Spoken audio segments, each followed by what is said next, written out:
जय हिंद दोस्तों, स्वागत है आप सभी का इस सीरीज में जिसमें हम न्यूज़पेपर का एनालिसिस करते हैं। द हिंदू, इंडियन एक्सप्रेस दोनों ही न्यूज़पेपर के एडिटोरियल का हम एनालिसिस करते हैं जिससे कि आपको दर बदर भटकना ना पड़े। तो आज हम यहाँ पर 20 जनवरी का जो एनालिसिस है वो देखने वाले हैं। चलिए शुरू करते हैं। आप मुझे फेसबुक, इंस्टाग्राम पर फॉलो कर सकते हो। पीडीएफ के लिए, वीडियो अपडेट्स के लिए आप मुझे टेलीग्राम पर फॉलो कर सकते हो। लिंक सभी की डिस्क्रिप्शन में दी हुई है। आइए एक्सप्लेन सेक्शन देखते हैं। एक्सप्लेन सेक्शन में आज मेरे हिसाब से एक भी एडिटोरियल काम का नहीं है। मतलब ये वाला अगर आप देख लोगे तो ये भी नहीं है, ये अगर आप देखोगे तो ये भी नहीं है, और नीचे का अगर आप देखोगे तो ये भी नहीं है। मतलब आज का जो एक्सप्लेन्ड सेक्शन है ये पूरा वेस्टेज है of time, money and everything. अब मुझे समझ में नहीं आ रहा है कि इंडियन एक्सप्रेस को इतना क्यों मज़ा आ रहा है जो पॉलिटिकल न्यूज़ है या फिर जो अननेसेसरी न्यूज़ है वो छापने में। हालांकि यहाँ पर द हिंदू जो है उसके नक्शे कदम पर इंडियन एक्सप्रेस चल रहा है, ऐसा यहाँ पर दिखाई दे रहा है ना। तो मतलब पूरा पोलराइज्ड एक तरीके से जो एडिटोरियल्स है वो छापना, ये सारी चीज़ें अभी द इंडियन एक्सप्रेस जो है उसमें भी नज़र आती हुई देखने को मिल रही है। एमएम एकेडमी ऐप को आपने डाउनलोड किया या नहीं? क्योंकि मेरे द्वारा जो कोर्सेस लाए जा रहे हैं यहाँ पर तो आप डेमो लेक्चर देख रहे हो, लेकिन आपको जो असली लेक्चर्स है, जो असली माल है, वो आपको एमएम एकेडमी ऐप पर देखने को मिलेगा। मतलब मॉडर्न हिस्ट्री कंप्लीटली अवेलेबल है भाई साहब, जो इंडियन पॉलिटी है कंप्लीटली अवेलेबल है, एंशिएंट हिस्ट्री कंप्लीटली अवेलेबल है, जो एथिक्स है कंप्लीटली अवेलेबल है। तो इस तरीके के आपको जो लेक्चर्स है, आपको जो कोर्सेस है, वो आपको एमएम एकेडमी ऐप पर देखने को मिलेंगे और आप यहाँ पर हाईएस्ट क्वालिटी कंटेंट एंजॉय कर सकते हो। और ये जो हाईएस्ट क्वालिटी कंटेंट है ना, किसी को बताना मत, लोएस्ट प्राइजेस पर है। इतने कम प्राइजेस है, इतने कम प्राइजेस है, क्योंकि हमारी टैग लाइन ही है कि हर गांव से सितारे निकलेंगे और हर गांव से हम सितारे निकाल कर रहेंगे। इसलिए इतने कम प्राइजेस में कि जो एजुकेशन है, क्वालिटी एजुकेशन है, ये हर गांव तक जाए, हर इंसान तक पहुंचे और पैसों के वजह से जो एजुकेशन है उसको ना छोड़े, अपने जो ड्रीम्स है उसको ना मारे। इसीलिए हाईएस्ट क्वालिटी कंटेंट को एंजॉय कीजिए आपके मोबाइल फोन में, जहां पर आपको सभी जीएस 1, 2, 3, 4, आप यूपीएससी बोलिए, स्टेट पीएससी बोलिए, किसी भी एग्जाम की अगर आप प्रिपरेशन कर रहे हो तो आपको ये जो प्रिपरेशन है इसमें 4 चांद, 10 चांद, 15 चांद, 20, 100 चांद सभी आपको यहां पर देखने को मिलेंगे। तो इसलिए फटाफट डाउनलोड कीजिए एमएम एकेडमी ऐप और वीडियोस को एंजॉय कीजिए। मतलब नज़र आती हुई देखने को मिल रही है। मतलब यहाँ पर मैं भी इंडियन एक्सप्रेस की तरह बोलने लग गया हूँ, पोलराइज्ड होकर, बेमतलब का कुछ भी। अब यहाँ पर अगर हम एडिटोरियल पेज और आइडियाज पेज देखते हैं तो इसमें दो ऐसे एडिटोरियल है जो काम के हैं। ये अगर आप देखोगे तो ये बिल्कुल भी काम का नहीं है। अगर हम ये वाला देखते हैं, कोऑपरेट फॉर द कंज्यूमर, तो ये जो एडिटोरियल यहाँ पर बताया गया है, एडिटोरियल में जो मुद्दा है वो हमारे लिए इम्पोर्टेंट है, जो कि है रेरा। ये जो है ये मुद्दा हमारे लिए इम्पोर्टेंट है। तो ये एडिटोरियल हम नहीं देखने वाले हैं, लेकिन ये जो रेरा जिसकी बात यहाँ पर की गई है उसके बारे में हम डिटेल इन्फॉर्मेशन लेने वाले हैं और देखेंगे कि इस साल 2020 में भी जो जीएस पेपर 2 था उसमें किस तरीके से एक्ट बोलिए या पॉलिसी बोलिए उस पर सीधा क्वेश्चन आ जाता है। तो उस पर्सपेक्टिव से हम यहाँ पर रेरा जो है उसे समझने की कोशिश करेंगे। ये वाला एडिटोरियल जो है ये बात कर रहा है हमें जो आत्मनिर्भर है उससे सेल्फ कॉन्फिडेंट बनाने की। तो इसके बारे में भी हम चर्चा करेंगे, क्योंकि ऐसा क्वेश्चन आ सकता है कि आत्मनिर्भर से ज़्यादा अगर हम जो सेल्फ कॉन्फिडेंट है वो बनते हैं तो ज़्यादा बेटर रहेगा। तो इस पर हम यहाँ पर चर्चा कर सकते हैं। अगर हम ये देखते हैं नो दाय नेबर, तो अगर आपको याद होगा कुछ दिन पहले ही इंडियन एक्सप्रेस में ही ये वाला आर्टिकल आया था सेम टाइटल के साथ। तो यहाँ पर हमें उसी तरह की चीज़ें जो है वो देखने को मिल रही है। तो रिपीट टेलीकास्ट जो है यहाँ पर भी होता हुआ नज़र आ रहा है और बाकी यहाँ पर सेम वही चीज़ जो है बताई जा रही है, तो कोई मतलब नहीं यहाँ पर पढ़ने में। द हिंदू अगर हम देखते हैं तो अब जब आज के द इंडियन एक्सप्रेस में ही ऐसे पोलराइज्ड या फिर बोलिए क्रिटिकल अगर आए हुए हैं एडिटोरियल, तो फिर द हिंदू से एक्सपेक्टेशन ही क्या करना, है ना। तो यहाँ पर अगर आप देखोगे तो पूरा क्रिटिसिज्म क्रिटिसिज्म क्रिटिसिज्म यही देखने को मिल रहा है। ठीक है, तो ये तो देखिए अभी जो ऑस्ट्रेलिया की सीरीज़ हुई है उसके बारे में बात की जा रही है। अब क्या होता है ना कि आप जो ग्रुप बी होता है, ग्रुप सी होता है, ग्रुप डी होता है, ये जो एग्ज़ाम्स है इसमें भले ही स्पोर्ट्स की न्यूज़ जो है वो पूछी जाती है, लेकिन ये जो सीरीज़ हुई थी इसका कोई मायने नहीं थे, मतलब ही नहीं था। अब इतने सारे मैचेस होते हैं, मतलब उसमें टेनिस, इतने सारे स्पोर्ट्स है, तो उसमें से अगर हम क्रिकेट की टेस्ट सीरीज के बारे में भी देखना शुरू कर देंगे तो फिर कोई मतलब नहीं बनता है। ठीक है, हालांकि यहाँ पर इंडिया जीत गया लेकिन कोई मतलब नहीं बनता उसके बारे में पढ़ने का, उस पर टाइम वेस्ट करने का, तो फालतू का टाइम वेस्ट मत करो। यहाँ पर अगर हम देखते हैं in bad faith on going farmers agitation, तो अगेन वही यहाँ पर फार्मर्स हैं उनकी यहाँ पर बात की जा रही है। बेसिकली इसमें जो एनआई है उनका डिसीजन यहाँ पर आ रहा है। अब देखिए क्या हो रहा है कि जो फार्मर्स की प्रोटेस्ट यहाँ पर चल रही है तो इनको कुछ जो खालिस्तान है उसके समर्थन भी यहाँ पर मिल रहे हैं। तो अगेन वही चीज़ देखो क्या हो रहा है, कंटिन्यूसली वही चीज़ हमें देखने को मिल रही है। मतलब बेसिकली अगर आप देखोगे एक एक डायलॉग, अब मुझे ऐसा लगता है कि न्यूज़पेपर वाले एक एक डायलॉग ना छापना शुरू कर दे कि ये फार्मर ने ये बोला था एंड देन ये फार्मर ने ये बोला, उस पर एक पूरा पेज भर के एडिटोरियल देखने को मिल रहा है। ऐसा ना हो अब आगे जाकर, जिस तरीके से स्तर जो है वो गिरता जा रहा है न्यूज़पेपर का, ये ऐसा ना हो आगे जाकर। तो ये वही हो रहा है कि खालिस्तान जो है उसको सपोर्ट करने वाले हैं, खालिस्तान जो है वो सपोर्ट कर रहे हैं, ये हो रहा है वो हो रहा है, फलाना ढिमकाना वही चल रहा है। यहाँ पर अगर आप देखोगे लिबर्टी रिंग्स हॉलो, तो अगेन वही सुप्रीम कोर्ट जो है उसके डिसीजंस के बारे में यहाँ पर बात की जा रही है। सुप्रीम कोर्ट जो है वो अब यहाँ पर मतलब बेसिकली अगर आप देखोगे सुप्रीम कोर्ट जो अर्नब गोस्वामी है उसके लिए रातों रात जाग कर ये सारी चीज़ें कर रहा है। मतलब यहाँ पर लिबर्टी जो उसका हनन हो रहा है, नहीं अर्नब गोस्वामी को बाहर निकालना चाहिए, सारी चीज़ें। और बाकी बहुत सारे जो लिबर्टी है, बहुत सारे ऐसे केसेस यहाँ पर बताए गए हैं जहाँ पर लिबर्टी जो उसको कोई देखा ही नहीं जा रहा है। तो देखिए ये वाला एडिटोरियल पढ़ने के बजाय जिसमें पूरा क्रिटिकल रहे हैं ये गवर्नमेंट के या फिर सुप्रीम कोर्ट के लिए, एक अगर आप जो टॉपिक है जो हमने ऑलरेडी देखा हुआ है या फिर एमएम एकेडमी ऐप जो है उसमें जो सुप्रीम कोर्ट का चैप्टर हमने देखा था उसमें हमने ये टॉपिक कवर किया था, independence of judiciary. Independence of the judiciary ये अगर आपने कवर कर लिया तो अपने आप ये फालतू की चीज़ें जो है आपको देखने की भी ज़रूरत नहीं है कि भाई इंडिपेंडेंस ऑफ जुडिशरी किस तरीके से हैं, और रिसेंट जो एग्जांपल्स हुए हैं उसके तहत जो इंडिपेंडेंस है जुडिशरी की उस पर कॉन्फ्लिक्ट आ रहे हैं, कैसे उसको हम रिज्यूम कर सकते हैं, कैसे उसको रिजॉल्व कर सकते हैं। ऐसा क्वेश्चन आपको एग्जाम में पूछा जा सकता है। तो इसके रिगार्डिंग आपको सबसे पहले तो यही लिखना पड़ेगा कि हमारा सुप्रीम कोर्ट जो है उसकी इंडिपेंडेंस किस तरीके से हमें देखने को मिलती है। जैसे कि सिक्योरिटी ऑफ टेन्योर जो है वो दे दिया जाता है। तो ये जो 5-6 चीज़ें हमें देखने को मिलती है, सिक्योरिटी ऑफ टेन्योर की, अपना जो इंडिपेंडेंस है सुप्रीम कोर्ट के जजेस की, वो आप लिख सकते हो। देन यहाँ पर प्रॉब्लम्स जो है वो क्या चल रहे हैं, है ना, जैसे पोस्ट रिटायरमेंट जॉब्स जो है यहाँ पर काफ़ी सुर्खियों में चल रहे हैं, तो कूलिंग ऑफ पीरियड जो है वो रहना चाहिए। तो ऐसी कुछ चीज़ें जो है वो आप यहाँ पर डाल सकते हो। तो इससे क्या होगा, आपका इंडिपेंडेंट जुडिशरी पूरा कंप्लीट हो जाएगा। इसमें आपको फालतू की चीज़ों में नज़र डालने की ज़रूरत नहीं है, क्योंकि क्या होता है ये एडिटोरियल पढ़ना भी नहीं चाहिए। इसका रीज़न ये है कि जब आप ऐसे एडिटोरियल पढ़ते हो या फिर उस पर नज़र डालते हो तो आपका दिमाग जो है वो पोलराइज्ड होने लगता है, हमें समझ में नहीं आता है, हमारा दिमाग इन्फ्लुएंस किया जा रहा है। क्यों? फेसबुक जो है वो हमारा डेटा मांगता है, क्यों जो व्हाट्सएप है वो हमारा डेटा लेना चाहता है, क्योंकि वैसे ही एड्स हमको दिखाए जाएंगे, और जब एड्स हमको वैसे दिखाई जा रहे हैं मतलब हमारा दिमाग जो है वो उस डायरेक्शन में भाग रहा है, हमारा माइंड जो है वो पोलराइज हो रहा है।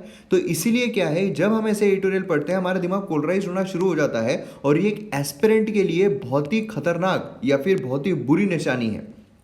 तो इसलिए ऐसे एडिटोरियल आप पढ़ो ही मत। यहाँ पर हम बात करते हैं अगेन यहाँ पर अमेरिकन डेमोक्रेसी जो हमारे लिए इंपॉर्टेंट नहीं, ये भी हमारे लिए इंपॉर्टेंट नहीं है।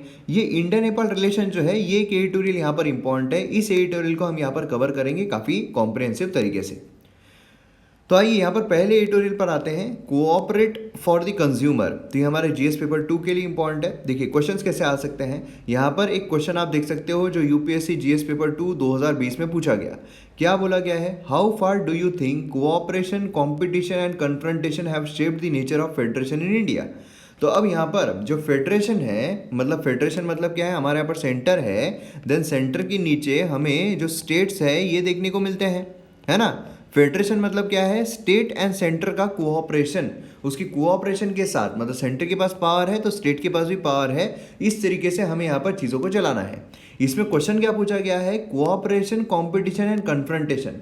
मतलब यहाँ पर कोऑपरेशन जो है वो भी यहाँ पर हमें फेडरलिज्म में दिखना चाहिए, कंपटीशन जो है वो भी हमें यहाँ पर दिखना चाहिए, एंड कन्फ्रंटेशन जो है वो भी दिखना चाहिए। मतलब तीनों के एग्जाम्पल्स आपको यहाँ पर पता रहने चाहिए। अगर आपको याद हो जो हमने वीडियो लिया हुआ है कि क्वेश्चंस जो है वो कहाँ से पूछे गए हैं, है ना, मतलब हमने जब जीएस पेपर 2 जो उसका एनालिसिस किया था उसमें मैंने आपको बताया था जो कोऑपरेशन है उसमें आप जीएसटी जो है वो इंक्लूड कर सकते हो कि जीएसटी हुआ है। देन कंपटीशन अगर आप देखोगे तो उसमें कौन सा मैंने आपको बताया था, उसमें जो ease of doing business ranking होती है वो सारी चीज़ें हमें देखने को मिलती है, अलग अलग स्टेट्स की ease of doing business ranking है। देन अगर हम देखते हैं कन्फ्रंटेशन तो उसमें हमने देखा था कि सीबीआई जो है ना, उसके लिए जो कंसेंट लेना होता है, तो एक कन्फ्रंटेशन। तो इस तरीके से 3 एग्जांपल्स हमने यहाँ पर देखे थे। अब यहाँ पर आप देखोगे रेरा, जो रेरा है ये मतलब सिमिनल एफर्ट्स है कोऑपरेटिव फेडरलिज्म के लिए, मतलब जो कोऑपरेशन है उसमें जो हमने जीएसटी डाला हुआ है उसी के साथ यहाँ पर रेरा जो है वो भी हमें देखने को मिलता है। तो इस तरीके से आप यहाँ पर जो रेरा है उसके ऊपर क्वेश्चन आपको सीधा पूछा जा सकता है। अगेन रेरा के ऊपर ही क्वेश्चन पूछा जाएगा, ऐसे क्यों? क्योंकि उसी पेपर में 18th क्वेश्चन अगर आप देखते हो तो उसमें आपको देखने को मिलेगा नेशनल इलेक्ट्रॉनिक पॉलिसी 2020। तो यहाँ पर आपको देखने को मिलेगा डायरेक्टली पॉलिसी बोलिए या एक्ट बोलिए, ऐसे सीधा क्वेश्चन जो है वो भी आपको आता है। तो इसके बारे में भी आपको पूरी इन्फॉर्मेशन रहनी चाहिए। मतलब क्या है, इन दी एंड हमें जो एक्ट्स है वो भी पढ़ने पड़ते हैं, हमें जो बिल्स है उसके बारे में भी इन्फॉर्मेशन जो है वो रहनी चाहिए, जो बहुत ज़्यादा सुर्खियों में है। जैसे कि नेशनल एजुकेशन पॉलिसी, इस पर क्वेश्चन जो है वो हमें देखने को मिला है ना। तो जो ट्रेंड चलता आ रहा है उस हिसाब से अगर आप पढ़ोगे तो आपके लिए बेनिफिशियल रहेगा। तो यहाँ पर रेरा के हिसाब से आप एडिटोरियल देखोगे तो इतना कुछ खास नॉलेज आपको मिलेगा नहीं। तो इसलिए हम सेपरेटली देखिए क्या होता है, जो एक्ट्स होते हैं ये सारी चीज़ों के लिए आप सेपरेटली इन दी एंड भी, मतलब 1 महीना बचा हुआ है उसमें भी अगर आप यहाँ पर जो भी ये सारी चीज़ें हैं आप वेबसाइट से देख लोगे तो आपको मिल जाएगा। जैसे यहाँ पर जो इन्फॉर्मेशन है वो मैंने वेबसाइट से ही ली है, ठीक है, एक जो यूपीएससी ओरिएंटेड वेबसाइट है वहीं से ली है। यहाँ पर रियल इस्टेट, मतलब यहाँ पर आप देखोगे तो रेगुलेशन एंड डेवलपमेंट एक्ट है रेरा। क्या है? Real estate regulation and development act RERA. ये एक्ट है जो कि पास किया गया है पार्लियामेंट के द्वारा, और ये अगर आप देखोगे तो प्रोटेक्ट करता है होम बायर्स को, एज वेल एज यहाँ पर इन्वेस्टमेंट जो है रियल इस्टेट में वो भी बूस्ट करता है।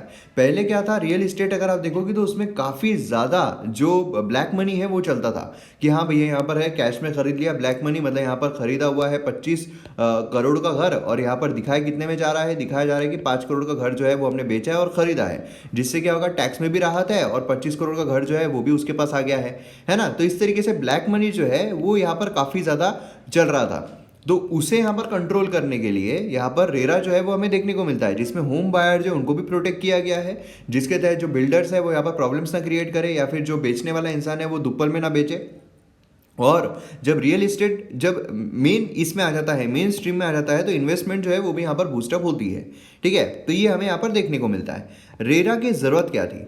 रियल इस्टेट सेक्टर जो है लार्जली अनरेगुलेटेड था, ठीक है, कोई भी business practices, standard business practices वहाँ पर देखने को नहीं मिलती थी, ट्रांजैक्शंस वहाँ पर देखने को नहीं मिलते थे। तो इसकी वजह से क्या है, जो प्राइस है, क्वालिटी ऑफ कंस्ट्रक्शन है, उसमें डिले हमें नज़र आता था। बहुत सारे इश्यूज जो है वो भी रियल इस्टेट में हो रहे थे, है ना। अभी अगर आप देखोगे तो हमें लास्ट ईयर तक, मतलब समझ लीजिए 2018 तक, हमें ट्विन बैलेंस शीट प्रॉब्लम जो है वो नज़र आ रहा था। ट्विन बैलेंस शीट प्रॉब्लम में क्या था, एक तो हमें कॉर्पोरेट का और बिजनेस फर्म का बैलेंस शीट में खराबी नज़र आ रही थी। लेकिन अब यहाँ पर 2020 तक आते आते यहाँ पर 4 बैलेंस शीट प्रॉब्लम जो है वो बन चुका है। 4 बैलेंस शीट प्रॉब्लम मतलब कौन सा है? एक तो ये कॉर्पोरेट प्लस बिजनेस वाला तो है ही, लेकिन उसी के साथ साथ यहाँ पर रियल इस्टेट जो है इसमें भी प्रॉब्लम चल रहे हैं, प्लस जो एनबीएफसीज है उसमें भी प्रॉब्लम चल रहे हैं। तो इस तरीके से 4 बैलेंस शीट प्रॉब्लम जो है वो हमें यहाँ पर देखने को मिल रहा है ना। तो यहाँ पर रियल इस्टेट जो है उसका प्रॉब्लम सॉल्व यहाँ पर किया जाने की बहुत ज़्यादा ज़रूरत है, आवश्यकता है। यहाँ पर ग्रीवेंसेस रिट्रेसल मैकेनिज्म जो है वो ये नहीं था, जिससे कि अगर कोई प्रॉब्लम आता है तो कहाँ जाएंगे भैया, अगर चीट हो रहे हैं तो कहाँ जाएंगे भैया, है ना। तो ये इंपॉर्टेंट था। ब्लैक मनी जो है काफ़ी ज़्यादा यहाँ पर जनरेट हो रहा था। अब यहाँ पर ऑब्जेक्टिव क्या है रेरा का, जिससे कि ट्रांसपेरेंसी जो है वो एनहांस की जा सके, अकाउंटेबिलिटी जो है रियल इस्टेट में वो लाई जा सके, डोमेस्टिक एंड फॉरेन इन्वेस्टमेंट जो है रियल इस्टेट सेक्टर में वो यहाँ पर बूस्टअप किया जा सके, यूनिफॉर्म रेगुलेटरी एनवायरनमेंट जो है वो प्रोवाइड किया जा सके, जिससे कि स्पीडी एडजुडिकेशन जो है डिस्प्यूट्स का वो हम कर सके, ऑर्डरली ग्रोथ जो है वो प्रमोट कर सके through efficient project execution and standardization. ये यहाँ पर बहुत ही इंपॉर्टेंट है। देखिए क्या है, रेरा के ऊपर अगर आप देखोगे तो रेरा के ऑब्जेक्टिव्स, है ना, रेरा का मोटिव, रेरा के एडवांटेजेस, ये लिखना बहुत ज़रूरी है। यहाँ पर offer single window system of clearance, single window अगर आ जाता है तो क्या होगा भैया, एकदम एक ही झटके में सारी चीज़ें आपको क्लियर मिल जाएंगी। नहीं तो भाई वहाँ जा रहे हो आप अलग चीज़ करने के लिए, वहाँ जा रहे हो अलग, ऑफिस घूमना नहीं है। यहाँ पर राइट ऑफ होम बायर्स यहाँ पर इसको प्रमोट किया गया। अब यहाँ पर की प्रोविजंस अगर हम देखते हैं तो रेगुलेटरी अथॉरिटीज़ एक्ट जो है वो स्टेट गवर्नमेंट को प्रोवाइड करता है कि मोर देन 1 रेगुलेटरी अथॉरिटी जो है वो यहाँ पर the register and maintain of database. यहाँ पर जो डेटाबेस है वो मेंटेन करना बहुत ज़रूरी है। जो प्रमोटर्स हैं उनके इंटरेस्ट को प्रमोट करना, प्रोटेक्ट करना, है ना, अफोर्डेबल हाउसिंग। तो यहाँ पर बेसिकली अगर आप 5 पॉइंट लिखते हो, हर एक इसके 5-5 पॉइंट आपको तैयार करने हैं। तो यहाँ पर नोट्स में अगर आप देखोगे तो मतलब ऑब्जेक्टिव जो है उसके 5 पॉइंट आपने तैयार कर दिए, है ना, जो उसके मतलब समझ लीजिए सिग्निफिकेंस है उसके 5 पॉइंट आपने तैयार कर लिए, जो की प्रोविजन है उसके 5 पॉइंट आपने तैयार कर लिए, फिर जो इसके एडवांटेज है उसके 5 पॉइंट तैयार कर लिए, डिसएडवांटेजेस के 5 पॉइंट तैयार कर लिए, एंड उसके बाद जो कंक्लूजन है उसके 5 पॉइंट। अब इसमें से आपको पूछा क्या गया है, अब आपके पास कितने काफ़ी सारे वर्ड्स यहाँ पर आपको नजर आ रहे हैं, लेकिन अब इसमें से पूछा क्या गया है, तो उसमें से कोई अगर आपको निकालना है तो वैसा आप यहाँ पर लिख सकते हो। यहाँ पर रियल एस्टेट एपेलेट ट्रिब्यूनल है ना, जो रियल एस्टेट एपेलेट ट्रिब्यूनल है ये रहेगा, तो क्या होगा, कोई भी अगर कॉन्फ्लिक्ट तैयार होता है तो सीधा ट्रिब्यूनल उसके लिए तैयार है जहाँ पर फास्ट सोल्यूशन निकाला जा सके। डिपॉजिट्स अगर आप देखोगे, deposit 70% of the fund collected from the buyer in the separate escrow bank account, ये भी रखना जरूरी है। लायबिलिटी अगर आप देखोगे तो ये भी यहाँ पर दी गई है, मतलब स्ट्रक्चरल डिफेक्ट जो है फॉर 5 ईयर्स, इस तरीके से लायबिलिटी दी गई है, ठीक है। यहाँ पर कैप ऑन एडवांस पेमेंट, उस पर भी कैप लगाई गई है ना। कारपेट एरिया डिफाइन करना as net usable floor area of the flat, यहाँ पर क्या है, कारपेट एरिया पर चार्ज किया जाएगा, नॉट सुपर बिल्ट एरिया। तो जो कारपेट एरिया है जिस पर जो एक्चुअल में काम आने वाला है वो यहाँ पर रहेगा, नहीं तो कारपेट एरिया छोटा होता है, वो बोलते हैं हाँ भाई ये बहुत बड़ा है, अरे पूरा हवादार घर है। पनिशमेंट भी यहाँ पर लाई गई है, ठीक है। बेनिफिट्स अगर आप देखोगे तो टाइमली डिलीवरी ऑफ फ्लैट्स, अगर टाइमली नहीं होता है तो फिर जो रेंट का पैसा है वो बिल्डर को देना पड़ेगा। यहाँ पर furnishing of accurate project details, आपको यहाँ पर एक्यूरेट जो है वही बताना पड़ेगा, नहीं तो आप अगर गिल्टी फाउंड किए जाते हो तो आपको प्रोजेक्ट कॉस्ट का 10% और यहाँ पर जेल टर्म जो है 3 साल की वो भी हो सकती है। स्पेसिफाइंग कारपेट एरिया, आपको कारपेट एरिया स्पेसिफाई करने हैं। कंसर्न्स भी यहाँ पर हमें देखने को मिलते हैं। पास्ट रियल इस्टेट प्रोजेक्ट जो है वो इंक्लूड नहीं किए गए हैं, मतलब यहाँ पर जो पहले की चीज़ें हैं वो यहाँ पर इंक्लूड नहीं की गई है, अब जो आएगा वो इंक्लूड किया गया। जिससे क्या हो रहा था, पहले इसमें जो भी फॉल्ट्स आ रहे थे वो तो चले गए, है ना। जो गवर्नमेंट एजेंसीज है उनसे डिले यहाँ पर देखने को मिल रहा है। कोई भी कंपलसरी रेगुलेशन जो है प्रोजेक्ट का लेस देन 500 स्क्वायर मीटर वो हमें देखने को नहीं मिल रहा है ना। और नए प्रोजेक्ट जो है वो यहाँ पर डिले हो सकते हैं, ऐसा भी यहाँ पर एक्सपेक्ट किया जा रहा है। तो ये कुछ कंसर्न्स आपको देखने को मिलते हैं। देन वे फॉरवर्ड अगर आप देखते हो कि अब आगे क्या क्या करे आगे, यहाँ पर avoiding any conflict between centre and state regarding regulation of real estate, तो ये नहीं होना चाहिए, है ना। यहाँ पर स्टेट जो है फुल्ली इंप्लीमेंट करना चाहिए रेरा ब्लैक मनी को कर्ब करने के लिए। यहाँ पर आईटी इंफ्रास्ट्रक्चर जो है वो यहाँ पर रोबस्ट करना चाहिए, मॉनिटरिंग प्रोजेक्ट्स, है ना, जिससे कि ग्रीवेंसेस जो है उसका रिट्रेसल भी यहाँ पर हो जाए। तो ये कुछ हमें वे फॉरवर्ड जो है वो देखने को मिल सकते हैं। 2-3 पॉइंट इसमें से आपने तैयार कर लिए तो आपका सही एक सटीक जो जवाब है वो यहाँ पर बन जाता है, ठीक है। नेक्स्ट इस पर आते हैं, यस इंडिया कैन। यहाँ पर पुश करना है self confident Bharat, not self reliant one, मतलब यहाँ पर आत्मनिर्भर भारत जिसकी बात की जा रही है उससे हमें यहाँ पर शिफ्ट होना है कहाँ पर, आत्मविश्वासी भारत पर।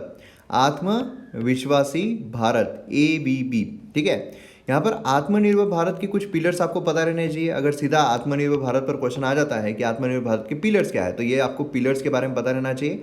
Economy, infrastructure, system, demography and demand, ठीक है। आत्मनिर्भर भारत अभियान, यहाँ पर पैकेज जो है वो अनाउंस किए गए थे। Bold reform, need of an hour है।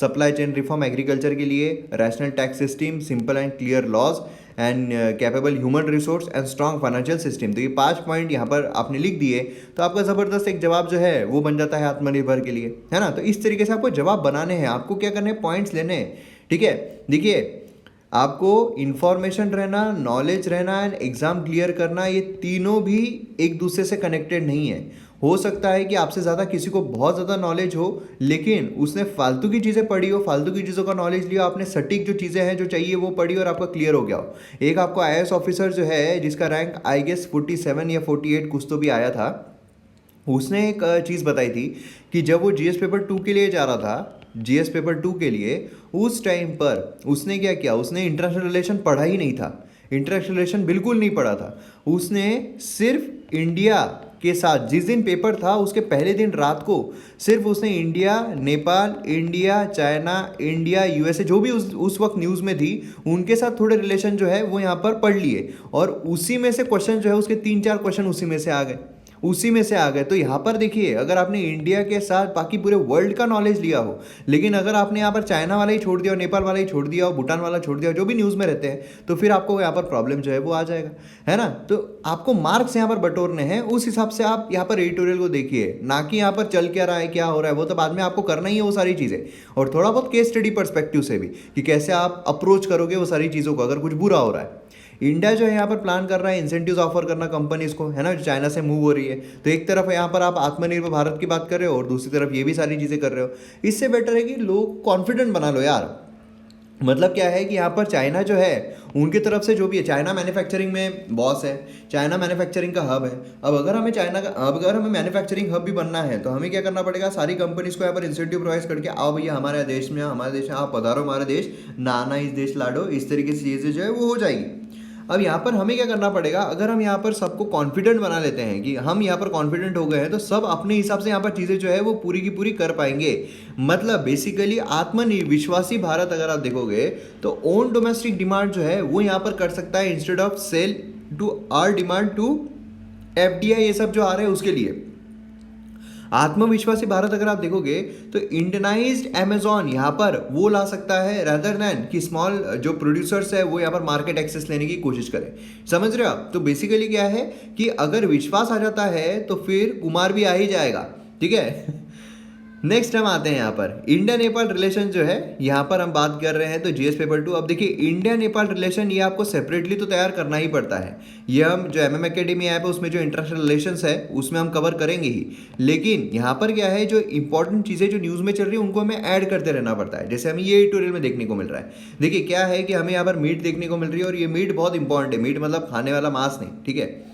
यहाँ पर इंडिया और नेपाल के बीच में कॉन्फ्लिक्ट्स कई ज़्यादा चल रहे हैं। अगर रिसेंट टाइम्स में हम देखते हैं काला पानी रीजन का कॉन्फ्लिक्ट जो है काफ़ी पहले से चल रहा है। न्यू मैप्स जो है यहाँ पर लॉन्च किए गए थे उसके तहत भी कॉन्फ्लिक्ट चल रहा था। देन उसके बाद जो मतलब डिमोनेटाइजेशन जब से हुआ ना तब से यहाँ पर कॉन्फ्लिक्ट जो है कंटिन्यूसली हमें इंडिया और नेपाल के बीच में देखने को मिल रहा है। डिमोनेटाइजेशन बोलिए, फिर मैप्स का बोलिए, उसका चाइना के साथ जो नज़दीकियाँ बोलिए, है ना, नेपाल की, ये हमें देखने को मिल रही है। अब नेपाल का मैप अगर आप देखोगे ऊपर के रीजन में हमें तो पूरा ये मतलब समझ लो कि यही देखने को मिलता है, क्या बोलते हैं उसको, हिमालय देखने को मिलता है।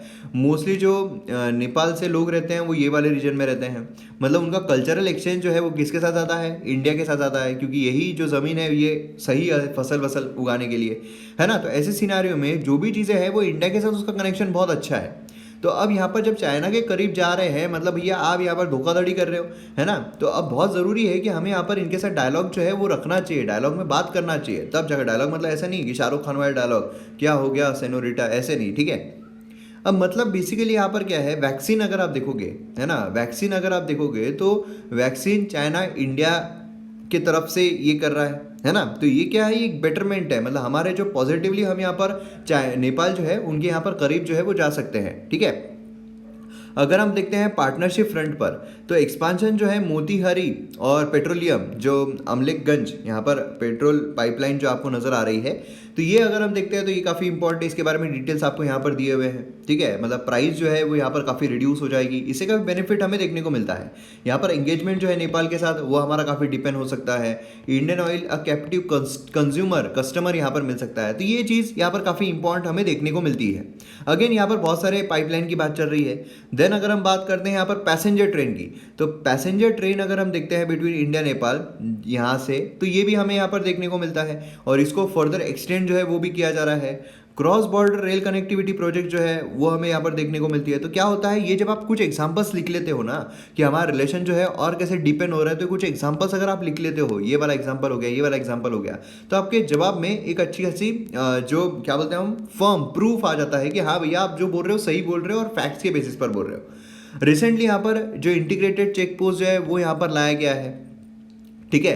तो इंटीग्रेटेड चेक पोस्ट जो ये वाले रीजन में इंटीग्रेटेड चेक पोस्ट हमें देखने को मिलता है, ठीक है। और जो थर्ड इंटीग्रेटेड चेक पोस्ट है नेपाल गुंज, यहाँ पर भी हमें देखने को मिलता है, ठीक है। तो ये जो है ये काफ़ी इंपॉर्टेंट हमें ये हो जाता है। मतलब आपको पता रहना इंटीग्रेटेड चेक पोस्ट अगर हम देखते हैं तो यहाँ पर land port authority of India जो है उनके द्वारा यहाँ पर देखा जाता है। और इंटीग्रेटेड चेक पोस्ट यहाँ पर क्या है, जो सीमलेस मूवमेंट होती है मतलब गुड्स बोलिए, सर्विसेज बोलिए, लोग बोलिए, उनके बीच में इसके लिए काफ़ी है। मतलब यहाँ पर इंटीग्रेटेड चेक पोस्ट अगर हम देखते हैं सिंगल विंडो, ठीक है, सीमलेस फंक्शनिंग इसकी होती है, support facilities as smooth system, तो ये काफ़ी इंपॉर्टेंट है।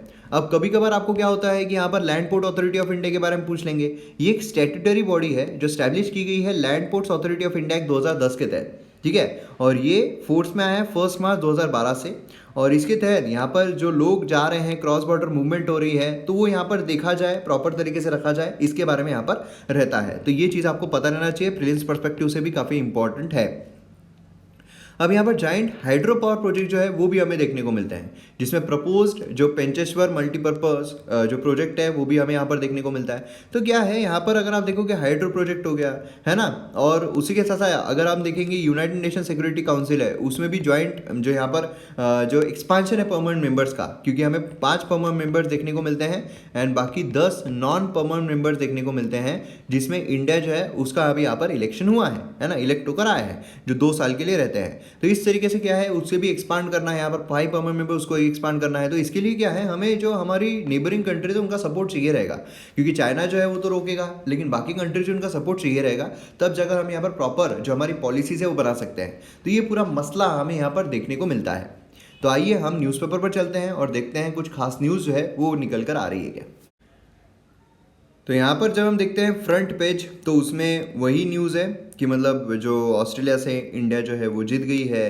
देन उसके बाद यहाँ पर हमें जो पैनल है, finds short circuit lead to fire, blame senior officials, मतलब यहाँ पर देखो आप, यही हो रहा है, जो हॉस्पिटल है वहाँ पर फायर जो है वो देखने को मिल रही है। तो इससे रिलेटेड आपके लिए केस स्टडी बन सकती है कि जो फायर है उसके बारे में जो भी हमें सही चीज़ें रखनी चाहिए, जो भी यहाँ पर कंप्लायंस रखना चाहिए, क्या वो कंप्लायंस नहीं हो पा रहा है ना। और उसी के साथ साथ अगर ऐसी चीज़ आपको देखने को मिलती है तो कैसे आप अप्रोच करोगे, कैसे आप हॉस्पिटल जो है उनकी कंप्लायंस को सही तरीके से रखोगे।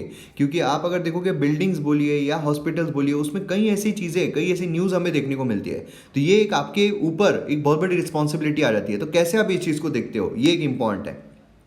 मतलब देखिए क्या होता है ना कि एक जो यूपीएससी एस्पिरेंट है वो ऐसा समझता है कि यार मेरे को पावर बहुत मिलेगी, पावर बहुत मिलेगी, लेकिन रिस्पॉन्सिबिलिटी भी उतनी होती है ना। यहाँ पर अगर आप देखोगे तो सीनियर ऑफिशियल्स को यहाँ पर ब्लेम किया जा रहा है, मगर अगर आप देखो तो इसमें जो 10 न्यूबॉर्न है उनकी डेथ हमें देखने को मिल रही है। तो आप सोचिए कि अगर ऐसा होता है तो आपको ऐसा लगेगा कि यार मैं तो पावर एंजॉय कर रहा हूँ या कर रही हूँ, तो मतलब नहीं रहेगा, आपको ये सारी चीज़ें देखनी पड़ती है। ठीक है, ये बहुत इंपॉर्टेंट एक रिस्पॉन्सिबिलिटी है, with great power comes great responsibility. ठीक है, और फिर उसके बाद सेकंड पेज अगर हम देखते हैं तो उसमें कुछ खास न्यूज़ नहीं है।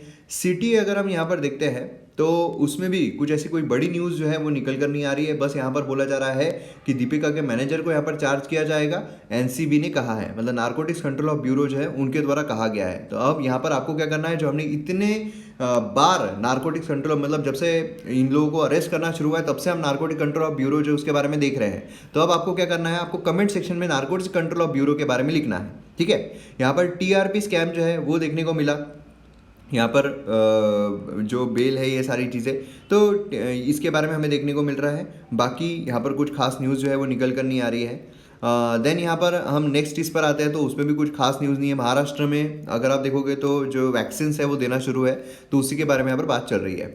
बाकी एक्सप्लेन सेक्शन ये हमने देख लिया है। एक्सप्रेस नेटवर्क अगर हम देखते हैं तो उसमें भी कुछ ऐसी न्यूज़ नहीं है जो आपको मतलब इसमें काम आए। ठीक है, यहाँ पर आप ये देख सकते हो, farm laws and farmers interest, PM tell church delegations. ठीक है, ये हमें यहाँ पर देखने को मिल रहा है।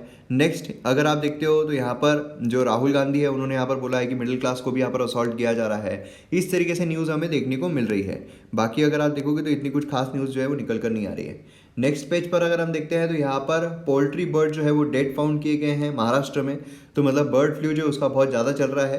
तो अब सवाल ये आता है, आप अगर किसी डिस्ट्रिक्ट के समझ लो कि आप एक आईएएस ऑफिसर हो, कैसे आप ये चीज़ को टैकल करोगे, कैसे ये चीज़ से डील करोगे। आप ऐसा बोलोगे नहीं नहीं यार मैं तो एक आईएएस ऑफिसर हूँ, मैं थोड़ी पोल्ट्री फार्म में जाऊँगा, है ना। तो कैसे करोगे, ये यहाँ पर इंपॉर्टेंट चीज़ बन जाती है। नेक्स्ट एडिटोरियल आइडियाज़ पेज हमने देख लिया है। देन यहाँ पर अगर हम आते हैं तो इसमें भी कोई मतलब 12th पेज पे कोई खास न्यूज़ नहीं है, इवन 13th पेज पे भी कोई खास न्यूज़ नहीं है। वर्ल्ड न्यूज़ पर अगर हम आते हैं तो इसमें आपको जो बिडेन है उसी के बारे में देखने को मिल रहा है। देन उसके बाद यहाँ पर जो इटली गवर्नमेंट है उसके बारे में देखने को मिल रहा है। तो क्या होता है, जो भी कंट्रीज न्यूज़ में है ना उसका थोड़ा आपको मैप पता रहना चाहिए कि इटली कहाँ पर है, वो कौन कौन सी जो सी है उससे यहाँ पर घिरा हुआ है ना। तो ये सी के बारे में आपको पूछ लिया जा सकता है। बाकी ऐसे कुछ खास न्यूज़ जो है इसमें भी नज़र नहीं आ रही है। देन अगर हम देखते हैं यहाँ पर इकोनॉमी, तो यहाँ पर सेंसेक्स जो है ब्रेक्स 2 डे लूजिंग स्ट्रिक, ठीक है। तो ये हमें देखने को मिल रहा है, मतलब अभी रिलायंस अगर आप देखो तो काफ़ी ऊपर चला गया है, ठीक है। और उसी के साथ साथ यहाँ पर अगर आप देखो तो एनसीएलटी, अगेन यहाँ पर एनसीएलटी आ रहा है, जैसा मैंने आपको बताया था, insolvency and bankruptcy code, insolvency and bankruptcy board of India, national company law tribunal, national company law appellate tribunal and supreme court. तो ये पूरी सीरीज आपको यहाँ पर पता रहनी चाहिए जो हमने इतनी बार डिस्कस की है। यहाँ पर आ रहा है टू बिग टू फेल। अब देखिए टू बिग टू फेल मतलब क्या है, टू बिग टू फेल मतलब ये बैंक बंद नहीं हो सकती, अगर बंद हो गई तो भैया बहुत बड़ा नुकसान हो जाएगा, टू बिग टू फेल, ठीक है।